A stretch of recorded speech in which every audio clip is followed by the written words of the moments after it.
നമ്മുടെ ഇൻഗ്രീഡിയൻസ് നോക്കാം. ഞാനിപ്പോൾ 1/4 കപ്പ് ചെറുപയർ എടുത്തിട്ടുണ്ട്. ചെറുപയർ അല്ലെങ്കിൽ വലിയ പയർ എടുക്കാം, പിന്നെ ചെറുപയർ പരിപ്പാണെങ്കിലും എടുക്കാം കേട്ടോ. നിങ്ങൾക്ക് ഏത് പയറാണോ പരിപ്പാണോ ഇഷ്ടം അതെടുക്കുക. ചെറുപയർ അല്ലെങ്കിൽ വൻപയർ അല്ലെങ്കിൽ ചെറുപയർ പരിപ്പ്.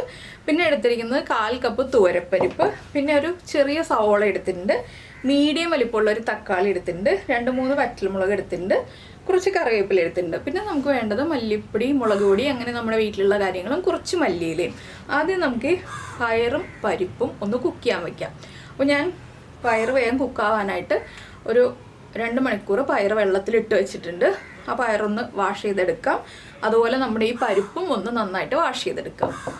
ഇപ്പോൾ നമ്മൾ നമ്മുടെ പയറും പരിപ്പും നന്നായിട്ട് കഴുകിയെടുത്തിട്ടുണ്ട്. ഇനി നമുക്കിത് ഒരു കുക്കറിലേക്ക് മാറ്റാം. കുക്കറിലേക്ക് മാറ്റിയിട്ട് ഉപ്പ് ചേർത്ത് വേവിക്കണ്ട കേട്ടോ. എന്താണെന്ന് വെച്ചാൽ ഉപ്പ് ചേർത്ത് വേവിച്ചിട്ടുണ്ടെങ്കിൽ കുറച്ച് ഇൻഗ്രീഡിയൻസ് ആയതുകൊണ്ട് വേവാൻ സമയം കൂടുതലെടുക്കും.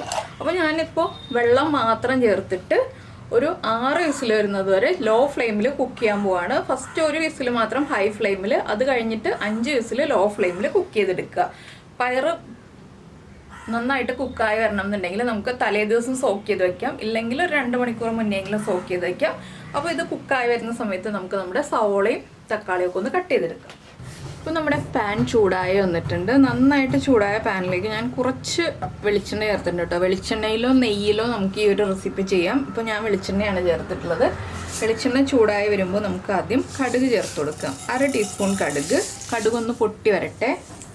ഇപ്പോൾ നമ്മുടെ കടുക് പൊട്ടിക്കൊണ്ടിരിക്കുന്നുണ്ട്. ഞാൻ ഇതിലേക്ക് ഒരു 1/4 ടീസ്പൂൺ നമ്മുടെ ക്യുമിൻ സീഡ്സ് ചേർത്ത് കൊടുക്കുന്നുണ്ട്. ക്യുമിൻ സീഡ്സും കൂടെ ഒന്ന് പൊട്ടിത്തുടങ്ങുമ്പോൾ നമുക്കൊരു 3 വറ്റൽമുളക്, 2 തണ്ട് കറിവേപ്പില, അതുപോലെ തന്നെ നമ്മൾ കട്ട് ചെയ്ത് വെച്ചിരിക്കുന്ന സവോള,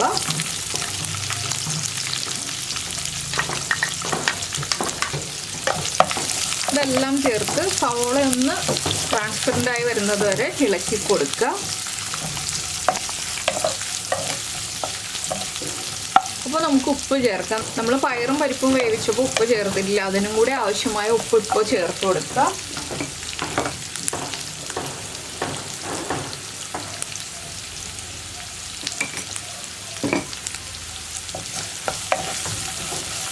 ഉപ്പ് ചേർത്ത് കഴിയുമ്പോൾ സവോള വേഗം വഴന്ന് കിട്ടും.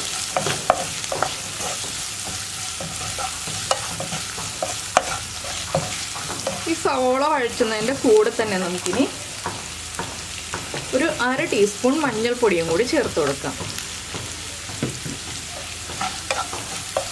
മഞ്ഞൾപ്പൊടിയും സവോളയും എല്ലാം ചേർത്ത് നന്നായിട്ടൊന്ന് വഴറ്റിയെടുക്കുക. മഞ്ഞൾപ്പൊടി സവോള കുക്കായി വരുന്നത് വരെ വെയിറ്റ് ചെയ്യേണ്ട, അതിന് മുന്നേ തന്നെ ചേർത്ത് കൊടുക്കാം. ഇതിപ്പോൾ മുഴുവൻ നെയ്യിൽ ചെയ്യാൻ താല്പര്യമില്ലാന്നുണ്ടെങ്കിൽ 1/2 ടീസ്പൂൺ നെയ്യും 1 ടേബിൾ സ്പൂൺ ഓയിലും അങ്ങനെ എടുക്കാം. ഇല്ലെന്നുണ്ടെങ്കിലും മുഴുവൻ ഓയിലിൽ ചെയ്യാം.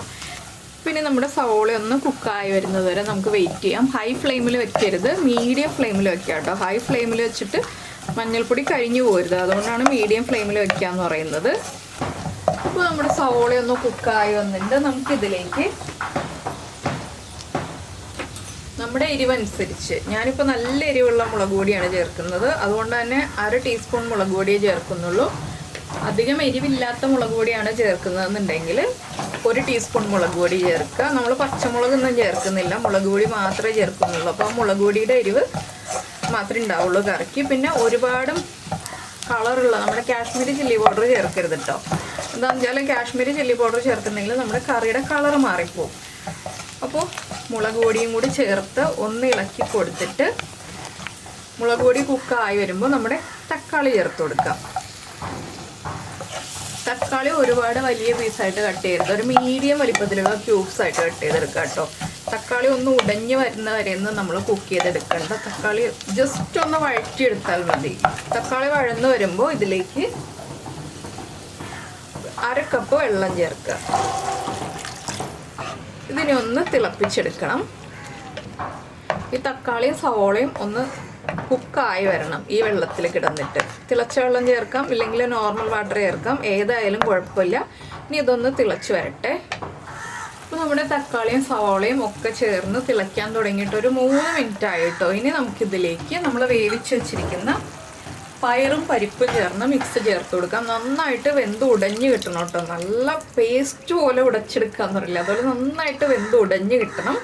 അതുകൊണ്ടാണ് നമ്മൾ ആദ്യം ഉപ്പ് ചേർക്കാതിരുന്നത്. ഇനി നമുക്ക് കൂടുതൽ ഗ്രേവി വേണം എന്നുണ്ടെങ്കിൽ കുറച്ച് തിളച്ച വെള്ളം ചേർക്കാം. പച്ചവെള്ളം ചേർക്കരുത്, തിളച്ച വെള്ളം മാത്രം ചേർക്കുക. എന്താണെന്ന് വെച്ചിട്ടുണ്ടെങ്കിൽ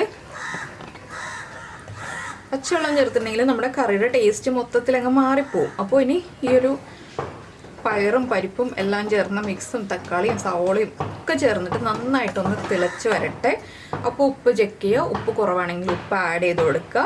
ഒരു കാര്യം ശ്രദ്ധിക്കാനുള്ളത് എന്താണെന്ന് വെച്ചാൽ നമ്മൾ എടുക്കുന്ന പയറിൻ്റെയും പരിപ്പിൻ്റെയും ക്വാണ്ടിറ്റി ഈക്വൽ ആയിരിക്കണം. 1/4 കപ്പാണെങ്കിൽ 1/4 കപ്പ്, 1/2 കപ്പാണെങ്കിൽ 1/2 കപ്പ്, അത് ഈക്വലായിട്ട് തന്നെ എടുക്കുക. ഇനി നമുക്കിതിലേക്ക് ഒരു ഫ്ലേവറിനായിട്ട് കുറച്ച് മല്ലിയില, ഇത് താല്പര്യമുണ്ടെങ്കിൽ ചേർത്താൽ മതി. താല്പര്യമുണ്ടെങ്കിൽ കുറച്ച് മല്ലിയില ഒന്ന് മുറിച്ച് ചേർക്കാം. ആ മല്ലിയിലയും കൂടി ചേർന്നൊന്ന് തിളച്ച് വരണം. ഇതെല്ലാം ചേർന്ന് നന്നായിട്ടൊന്ന് തിളച്ച് കഴിയുമ്പോൾ നമുക്ക് ഫ്ലെയിം ഓഫ് ചെയ്യാം. ഇത്രയേ ഉള്ളൂ നമ്മുടെ കറി. അപ്പോൾ ഇത് നന്നായിട്ട് തിളച്ച് കഴിയുമ്പോൾ നമുക്ക് ഫ്ലെയിം ഓഫ് ചെയ്തിട്ട് ഉപ്പ് ചെക്ക് ചെയ്യാം. ഉപ്പ് കുറവാണെങ്കിൽ ഉപ്പ് ആഡ് ചെയ്ത് കൊടുക്കാം. പിന്നെ ലാസ്റ്റ് ഒരു കാര്യവും കൂടി ആഡ് ചെയ്യാനുണ്ട്. ഒരു പിഞ്ച് പഞ്ചസാര നമ്മുടെ കറി തിളച്ച് തുടങ്ങുമ്പോൾ ചേർത്ത് കൊടുക്കുക. ഈ പഞ്ചസാരയും കൂടി ചേർത്തിട്ട് നന്നായിട്ടൊന്ന് ഇളക്കി മിക്സ് ചെയ്യുക. ഒരുപാട് സമയം തിളയ്ക്കണ്ട കേട്ടോ. എന്താണെന്ന് വെച്ചാൽ നമ്മൾ പരിപ്പും പയറൊക്കെ നന്നായിട്ട് വേവിച്ച് ചേർത്തിരിക്കുന്നത് കൊണ്ട് അധിക സമയം തിളച്ചിട്ടുണ്ടെങ്കിൽ വല്ലാതെ അങ്ങ് കുറുകിപ്പോവും. അപ്പോൾ പിന്നെ നമ്മൾ തിളച്ച വെള്ളം ചേർത്ത് ലൂസാക്കി എടുക്കേണ്ടി വരും. ഏതൊരു സ്റ്റേജിലാണെങ്കിലും ഈ ഒരു കറി ലൂസാക്കി എടുക്കാം കേട്ടോ. നമുക്കിപ്പോൾ കറി ഉണ്ടാക്കി വെച്ചിട്ട് 1 മണിക്കൂറോ 2 മണിക്കൂറോ കഴിഞ്ഞിട്ട് കറി തിക്കായി പോവുകയാണെന്നുണ്ടെങ്കിൽ അപ്പോഴാണെങ്കിലും തിളച്ച വെള്ളം ചേർത്ത് ലൂസാക്കി എടുക്കാവുന്നതേ ഉള്ളൂ.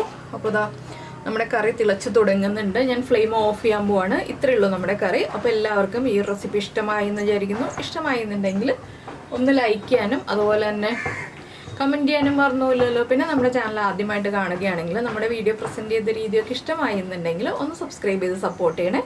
അപ്പോൾ നമുക്ക് നമ്മുടെ അടുത്ത റെസിപ്പിയുമായിട്ട് അടുത്ത ദിവസം വീണ്ടും കാണാം.